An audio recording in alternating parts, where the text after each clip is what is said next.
မင်္ဂလာပါဒီနေ့မှာတော့ reorder က feeling ဆိုတဲ့ reorder question လေးကိုအတူတူ practice လုပ်ကြည့်ကြရအောင် step number 1 scan and skin လုပ်မယ် scan and skin လုပ်လိုက်တဲ့အခါမှာ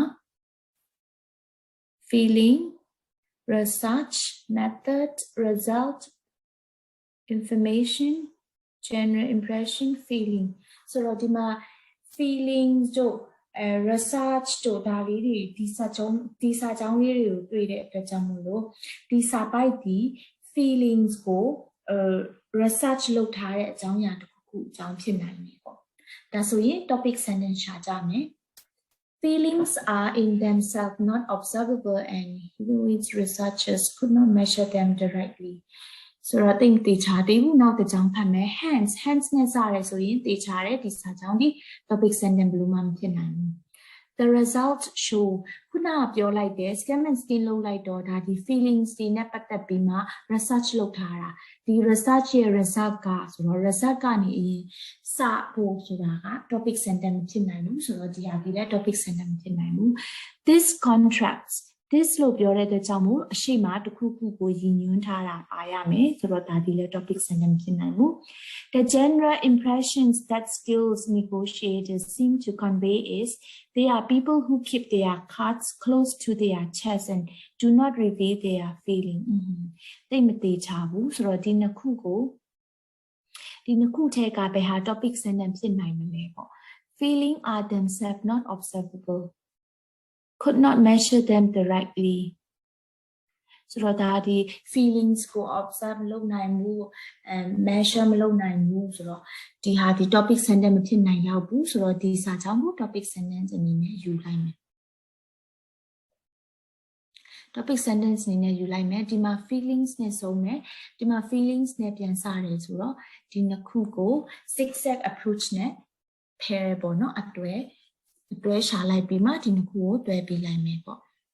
feelings are themselves not observable and could not measure them directly observe မလုပ်နိုင်ဘူး measure တိကျချာမလုပ်နိုင်ဘူးဆိုတော့သူ့ရဲ့အတွဲကိုရှာမယ် result ကတော့မဖြစ်နိုင်ဘူး this contract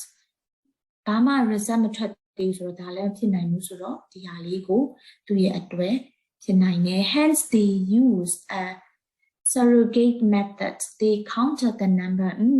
ဒီစာကြောင်းဖြစ်နိုင်တယ်သူရဲ့အတွက် observe မလုပ်နိုင်ဘူး measure မလုပ်နိုင်ဘူးဖြစ်တဲ့အတွက်ကြောင့်မို့လို့ they use researchers တွေကပေါ့နော် surrogate method ကိုသုံးလိုက်ပြီးတဲ့အခါမှာသူတို့ဒီ negotiators တွေနဲ့သူတို့ရဲ့ feelings တွေ motive တွေအကြောင်းကိုပြောကြတယ်တဲ့ပြောကြတယ်ဆိုတော့အခုဒါပြီးရင်ဒီနှစ်ခုယူမယ်ဒီနှစ်ခုထဲကသူ့ရဲ့အတွဲပဲဟာဖြစ်နိုင်မလဲဒီ method ကိုသုံးလိုက်တယ်ဆိုတော့ result ကresult ကိုပြောတဲ့စာကြောင်းကိုသူရဲ့အတွဲအနေနဲ့ယူလိုက်မယ် the results show that contrary to the general impression skilled negotiators are more likely to give information about internet events than average negotiator ဒါ result ကိုပြောပြထားတာပေါ့နော်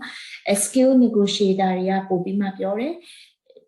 average negotiator တွေက internet events တွေကိုမပြောကြဘူးပေါ့နော်ဆိုတော့ဒီဟာဒီနောက်ဆုံးစာကြောင်း this contracts and this ဆိုတာခုနကပြောတဲ့ result ပေါ့နော်ဒီ result က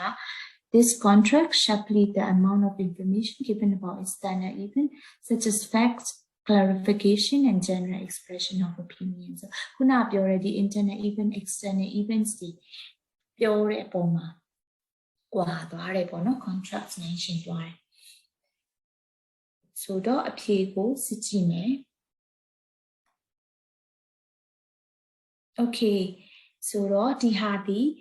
feeling ဆိုတဲ့ reorder question ကိုဘယ်လိုဖြေရလဲဆိုတာကိုဘယ်လိုဖြေရတာလဲဆိုတဲ့ဟာကိုဖြေနည်းဖြစ်ပါတယ်အားလုံးပဲနားလည်မယ်လို့မြင်ပါတယ်